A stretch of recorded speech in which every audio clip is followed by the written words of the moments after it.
दोस्तों, मैं प्रदीप झा, दिव्य नॉलेज में आपका स्वागत है।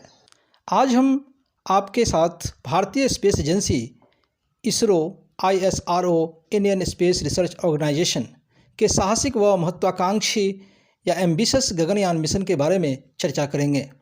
2018 में स्वतंत्रता दिवस के भाषण में लाल किले की प्राचीर से हमारे देश के प्रधानमंत्री श्री नरेंद्र मोदी ने इस गगनयान मिशन का जिक्र करते हुए कहा था कि आज़ादी के 75वें वर्ष में जब अमृत महोत्सव मनाया जा रहा होगा तब भारत का कोई न कोई व्यक्ति अंतरिक्ष में अवश्य होगा। दरअसल में इस मिशन की शुरुआत 2014 में ही कर दिया गया था, जब हिंदुस्तान एरोनॉटिक्स लिमिटेड HAL के द्वारा तैयार किया गया क्रू मॉड्यूल का पहला परीक्षण 18 दिसंबर 2014 को सफलतापूर्वक किया गया। यह धरती से 126 किलोमीटर की दूरी तक जाकर इसने फिर से री एंट्री लेकर बंगाल की खाड़ी में स्प्लैश किया था।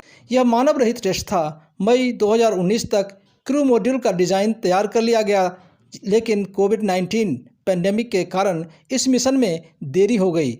इसरो के चेयरमैन ने 30 जून 2022 को घोषणा किया कि पहला मानव मिशन सुरक्षा कारणों को ध्यान में रखते हुए 2023 के अंत में या फिर 2024 से पहले संभव नहीं है। योजनानुसार गगनयान की असली उड़ान से पहले 3 टेस्ट मिशन भी भेजे जाने थे जो मानव रहित होते, लेकिन अब इसे घटाकर 2 मानव रहित टेस्ट मिशन कर दिया गया है, जिसमें पहला LEO यानी कि पृथ्वी की निचली कक्षा लो अर्थ ऑर्बिट में बिल्कुल मानव रहित मॉड्यूल भेजा जाएगा।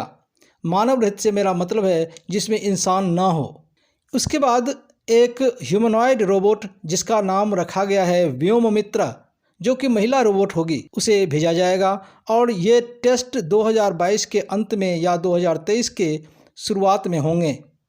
फिर उसके बाद मानव मिशन भेजा जाएगा जिसमें 3 अंतरिक्ष यात्री होंगे जिसको व्योमनॉट्स के नाम से जाना जाएगा। ये व्योमनॉट्स 3 दिनों तक पृथ्वी के निचली कक्षा में धरती से 400 किलोमीटर की ऊंचाई पर चक्कर लगाएंगे और फिर उन्हें भारतीय समुद्र में पैराशूट के जरिए एयर ड्रॉप कराया जाएगा, वापस टचडाउन कराया जाएगा, जहां भारतीय नेवी के कोस्ट गार्ड के द्वारा उन्हें रिकवर किया जाएगा। इस मिशन को HLVM-3 अपने साथ लेकर उड़ान भरेगा। HLVM-3 GSLV-M के 3 जैसा ही है, लेकिन इसमें व्हीकल के ऊपरी भाग में इमरजेंसी क्रू एस्केप सिस्टम तैयार किया गया है, इसलिए इसका नाम GSLV Mark 3 की जगह GSLV M3 रखा गया है। क्रू एस्केप सिस्टम के ठीक नीचे OM यानी ऑर्बिटर मॉड्यूल होगा। इस ऑर्बिटर मॉड्यूल के 2 भाग होंगे, जिसमें ऊपरी भाग में क्रू मॉड्यूल और निचले भाग में सर्विस मॉड्यूल होगा। क्रू मॉड्यूल में भारत के 3 अंतरिक्ष यात्री होंगे। इसे अंदर की ओर से मेटेलिक स्ट्रक्चर और थर्मल प्रोटेक्शन सिस्टम से तैयार किया गया है।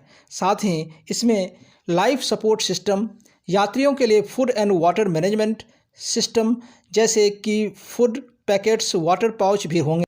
ह्यूमन वेस्ट मैनेजमेंट जैसे कि क्रू के बायोलॉजिकल प्रोडक्ट्स, फूड क्लॉथिंग और पैकेजिंग वेस्ट के कलेक्शन और स्टोरेज मौजूद होंगे। इसके अलावा cabin pressure control system, fire detection और सप्रेशन सिस्टम भी मौजूद होंगे। इस मिशन के लिए अलग अलग टेस्ट भी प्लान किए गए हैं, जिसमें इंटीग्रेटेड एयर ड्रॉप टेस्ट वापस आने के लिए, test vehicle missions, pad abort test emergency में बचने के लिए, मानव रहित फ्लाइट। इन सब के बाद आखिर में भारत के मानव मिशन को अंतरिक्ष में भेजा जाएगा। इसके लिए बाकायदा इसरो ने DRDO की मदद से भारतीय अंतरिक्ष यात्रियों के लिए एक विशेष सूट तैयार किया है।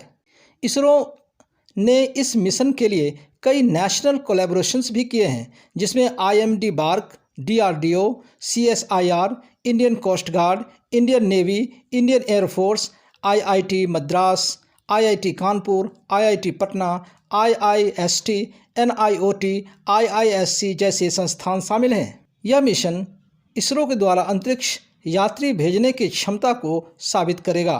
साथ ही भविष्य में लगातार इस प्रकार के मिशन को जारी रखा जाएगा, जिससे कि स्पेस एक्सप्लोरेशन प्रोग्राम में भारत विश्व के अन्य देशों से पीछे न रह जाए।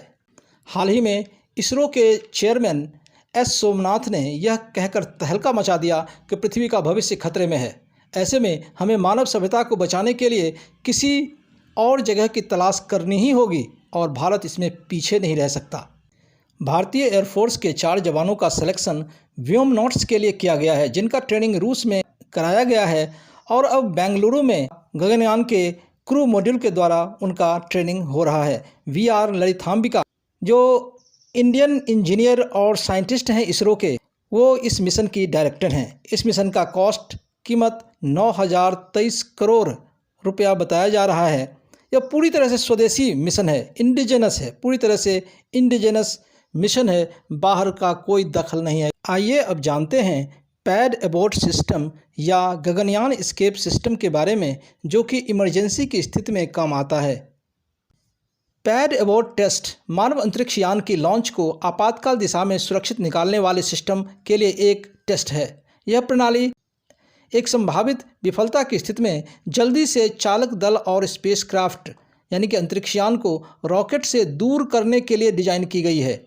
यह एक लड़ाकू पायलट के लिए इंजेक्शन सीट के समान है, लेकिन इसमें अंतरिक्षयान से चालक दल को बाहर निकालने के बजाय पूरे अंतरिक्षयान को ही लॉन्च व्हीकल से दूर निकाला जाता है। गगनयान एस्केप सिस्टम को 5 solid acting solid fuel Motors के जरिए डिज़ाइन किया गया है। यह अति ज्वलनशील सिस्टम होता है। इसे इसके डैने यानी फिन्स के जरिए स्थिर किया जाता है। इसके बाद crew escape system crew module से फायरिंग के बाद अलग हो जाता है। अब जानते हैं कि गगनयान एस्केप सिस्टम का टेस्ट किस प्रकार हुआ था। 5 जुलाई 2018 टेस्ट के लिए उल्टी गिनती 2 बजे भारतीय समयानुसार शुरू हुई। 7 बजे क्रू मॉड्यूल के साथ क्रू एस्केप सिस्टम ने सफलतापूर्वक सतीश धवन अंतरिक्ष केंद्र से उड़ान भरी। क्रू मॉड्यूल 2.7 किलोमीटर यानी कि 1.68 मील की ऊंचाई पर पहुंचा था। बाद में इसे सुरक्षित रूप से पैराशूट की सहायता से लॉन्च सेंटर से 2.9 किलोमीटर दूर बंगाल की खाड़ी से रिकवर किया गया। यह टेस्ट कुल 259 सेकेंड्स तक चली थी। इसरो ने तमिलनाडु के महेंद्रगिरी में इसरो प्रोपल्सन कॉम्प्लेक्स में गगनयान कार्यक्रम के लिए 720 सेकेंड की अवधि के लिए क्रायोजेनिक इंजन के गुणवत्ता का परीक्षण किया, जो सफल रहा। आगे है गगनयान रॉकेट में बूस्टर इंजन और विकास इंजन की क्या ज़रूरत है। Booster engine geosynchronous satellite launch vehicle MK3 GSLV MK3 rocket का हिस्सा है, जो भारतीय अंतरिक्ष यात्रियों को अंतरिक्ष में ले जाएगा। गगनयान मिशन के लिए उपयोग किए जाने वाले GSLV MK3 रॉकेट में 2 HS बूस्टर, इसका फुल फॉर्म है human rated solid rocket booster, जो सॉलिड फ्यूल होता है इसमें, तो HS बूस्टर होंगे जो लिफ्ट ऑफ के लिए इसे थ्रस्ट प्रदान करेंगे। 2 लगेंगे निचले हिस्से में। इससे पहले इसरो ने 14 जुलाई 2021 को Vikas engine long duration hot test का थर्ड सफल परीक्षण किया। यह इंजन GSLV MK3 रॉकेट के लिक्विड स्टेज में लगाया जाएगा। यह टेस्ट इंजन की क्षमता को जांचने के लिए किया गया था, जिसे उसने सफलतापूर्वक कर दिखाया। यह पहला ऐसा मिशन होगा जिसमें किसी अनहोनी के दौरान मिड फ्लाइट के दौरान स्पेसक्राफ्ट से क्रू मेंबर के सुरक्षित निकलने का सिस्टम भी होगा। इसके अलावा स्पेस डॉकिंग तकनीक का भी टेस्ट किया जाएगा। स्पेस डॉकिंग टेक्नोलॉजी है वह तकनीक है जिसके जरिए 2 अलग अलग लॉन्च स्पेसक्राफ्ट को एक साथ जोड़ने की प्रक्रिया है। इसका प्रयोग मुख्यतः स्पेस स्टेशन को स्थापित करने के लिए किया जाता है, लेकिन इमरजेंसी के दौरान गगनयान के लिए भी किया जा सकता है। यदि ऐसी कोई इमरजेंसी हुई तो इस डॉकिंग सिस्टम का इस्तेमाल किया जा सकता है, इसलिए इसका टेस्ट किया जा रहा है। इस प्रकार गगनयान मिशन की सफलता इसरो और भारत के लिए अंतरिक्ष में बादशाहत का पहला कदम होगा। Thank you. यदि इस वीडियो ने आपके ज्ञान में वृद्धि की हो तो इसे लाइक व शेयर करें तथा चैनल को सब्सक्राइब कर लें एवं बेल आइकन को ज़रूर दबाएं, जिससे कि आने वाले ऐसी ही वीडियो का नोटिफिकेशन आप तक आसानी से पहुंच जाए। जय हिंद, जय भारत।